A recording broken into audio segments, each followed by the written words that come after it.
Alright, so after conclusion of UEFA Champions League stage matches a day ago, we are here with the preview of game week 24 of the Premier League, which is set to commence from tomorrow, where we do have a bunch of crucial fixtures like Man City against Arsenal, that with the teams at the bottom as well playing out each other. Teams in the middle like Manchester United will be playing Crystal Palace. They are just placed adjacent to each other. One is at 12th place, the other one is at the 13th. So it would be crucial for those teams as well if they want to push themselves up in the league table. It's going to be crucial for teams like Nottingham Forest, who lately dropped the points against Bournemouth in the previous game week, where they lost 5-0. That was a heavy defeat for them. All those things are happening, and we'll go one by one about the predictions of the matches. How are we thinking how it's going to go? And starting off with the first one, Nottingham against Brighton.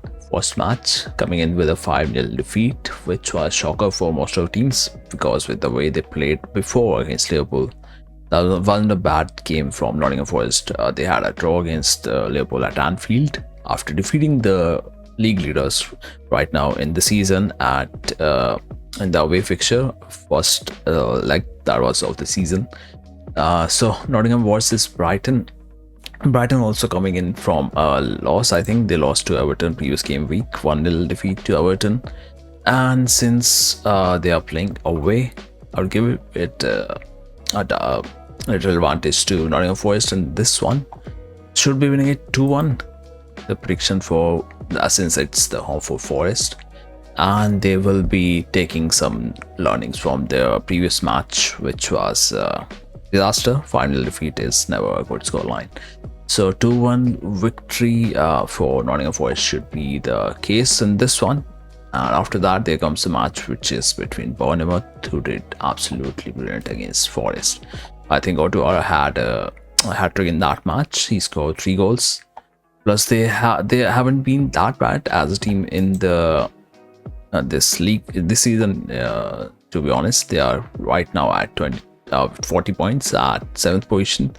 And just like if they get 2 more points, they will be in the top 4. So the margins are pretty narrow. And it is expected to be a good game of football that will be happening there. And since it's their home match and Liverpool will be traveling away, it's not going to be easy for Liverpool as well, who struggled against Nottingham at Anfield. And given the fact that it's away tie, but they do have one thing to be little calm down about is their players will be so fresh, because in the Champions League last match which they played in the league stage, they mostly played the young players in the starting 11 alongside those on the bench which are from the youth team. So there will be a lot of players with good energy, good intensity, but there could be a little worry on the left back because both the left backs start in that match, Robo and Tsimikas.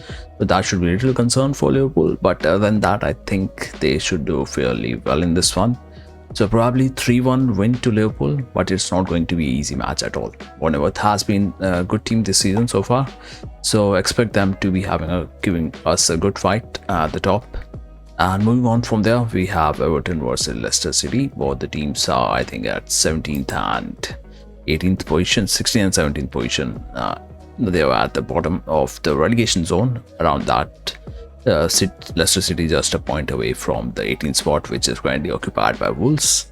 As for Everton, they have a game in hand plus a good margin of 6 points. So it's going to be a game to watch out. And since it's home for Everton, gonna give it a little benefit to Everton here. Maybe a narrow win, 1-0 or 2-1. Could be 1-0 win for Everton. Let's give it that for the prediction. After that, we have the teams playing who are at the bottom of the league table. One team is at, I think, 19th and the 20th. Bottom 2 teams playing out each other. Of course, Southampton has a heavy task to climb now with 6 points that they have at the bottom, opposed to Ipswich Town, who can still get out of the relegation zone if they do well in this match. That would be a crucial game for Ipswich Town. As for Southampton, things don't look too good, but they will try to maybe do something to better their season, maybe give themselves a good run of games. Maybe that's the only way you can get out of that trouble situation that you are in at the bottom of the league table. So Ipswich should be winning this. I think 2-0 should be the victory margin for Ipswich Town in this match, where the teams at the bottom of the league table are playing each other. After that, we have Newcastle against Fulham. Talking about the last few matches, I think Fulham lost to Manchester United 1-0, narrow defeat to Fulham there. They were playing at their home as well. As for, I think, Newcastle, they won. That was an easy game against the team at the bottom of the league table, Southampton. 3-1 win for the Newcastle. And since it's going to be Newcastle's home, could be a close match. 3-2 win to Newcastle, I think it's going to be. So that should be the case with this one. And as for the injuries, I think there would be quite a few injuries here. Yeah, Callum Wilson, Harvey Barnes, and Jamal Lascelles injured there. But they will still manage. They still have Isaac. So going with a 3-2 win to Newcastle there in that match. As for the other games, Wolves versus Aston Villa, important game for Wolves if they want to get out of that relegation zone. They are currently at the 18th position, just a point underneath Leicester City. They are on 17, while Wolves are on 16 points. If they do well in this match, that would be a huge boost for them. And as for Aston Villa, who have lately dropped points in their last 5 matches, I think they played 3 draws, one against Arsenal, other one was against Brighton, and there was one more team against whom they played a draw, even though they are doing pretty good in the Champions League league stage, where they finished in the top 8. So that's a brilliant stuff there happening from Aston Villa in the Champions League at least. So for both the teams, it's a crucial match, yet I will give some relief to Aston Villa here. Maybe a 2-1 win against Wolves. The Wolves will be trying their best to get out of that zone where they are currently at. But 2-1 win for Aston Villa should be in this one. After that, moving on to talk about teams, Brentford played brilliant against Liverpool. Despite the 2-0 loss, they were doing things which was still better than what people are expecting them to be doing. And Spurs, who are on and off the form, so not pretty sure how it's going to go, but I think they might just end up sharing a point each. 2-2 draw should be the suitable outcome from this fixture. And moving on to the final 4 matches of the game week, final 3 matches, not 4. United versus Crystal Palace. Now that's going to be interesting. Match at Old Trafford. And United in the last 2 matches, I think they won the Europa League match last night. Before that, narrow victory against Fulham. So they are a little bit on the track, but Crystal Palace has a habit of surprising teams. So don't be surprised if they do anything bad there against United in terms of giving them a surprise, shocking result to United. But still, with the late wins that United have gotten, and maybe they will get some confidence from there. 2-1 win for United at their home should be happening in this game. And from there on, we move on to the match, which would be the feature match of the game week, Arsenal versus Manchester City. Both the teams have dropped points where they shouldn't have if they were in the contention to fight for the league title. City are way off from the top spot, which is, I think, right now with Liverpool having a game in hand, 12 points behind. And if they win Liverpool tomorrow, they will be, I think, back to 15. That would be the gap if in case City lose their match against Arsenal. Just those putting the perspective of the things into perspective.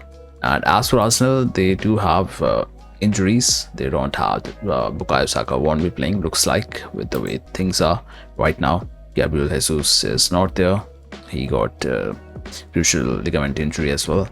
Tomiyasu is not there. Ben White not available. Things in terms of injuries are there with City too. That's why they got signings in the winter window, 3-4 signings coming in.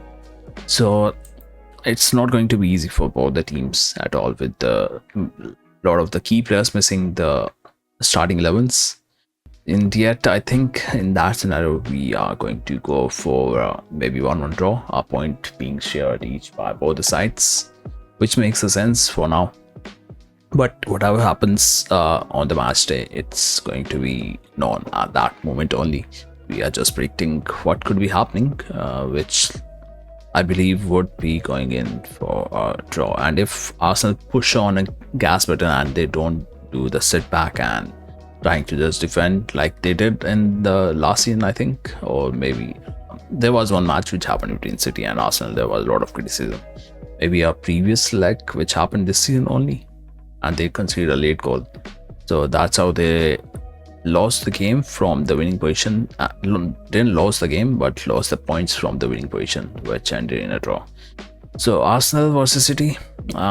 If Arsenal do better in the tactics and don't just be defensive about the attacking play after getting the goals, in their total play after getting the goal, I think they have a good chance to get a win in this. But I'm going to go for a draw in this one. As for the last match of the game week, it's going to be Chelsea versus West Ham United. Chelsea at home, West Ham United, sort of the Graham Potter derby, you can say, because it's his former club he'll be facing, and currently he's manager of West Ham United. So Graham Potter facing his former club, and Chelsea have been little off the mark lately, but same is the case with West Ham before Graham Potter joined. But still, we're going to give this benefit to Chelsea. Maybe a 2-1 win or 3-1. That should be happening. Or maybe a 2-0 win. They were clear, keeping a clean sheet. That should be the target for the Chelsea right now. As for West Ham United, they are at the 14th position with 27 points from the 23 games. They have gotten a new manager, but it might just take a bit of time for them to get used to new manager and the new tactics. And that would do for the game week, I think. And by the time we head into the next game week, I think we'll get the number of matches leveled up, with Liverpool playing Everton, the derby which got cancelled. Yeah, and on 16th they will be playing Wolves as well. So fixtures crunched up there. On 12th they are playing Everton, and then on 16th they'll be playing the Wolves. A bit of gap there still, but yeah, we'll get the things sorted, evened out, I believe. Once we head to game week 25 and 26 as well, we'll get to know the better picture of the league table. Then we'll see if will there be a 9 points gap to league leaders, or will that narrow down to what happens with the outcome of the match against Bournemouth and Merseyside derby. We'll get to know the better picture of the league table. So what are your predictions about the game week? Let me know in the comments. I'll catch you in the next video.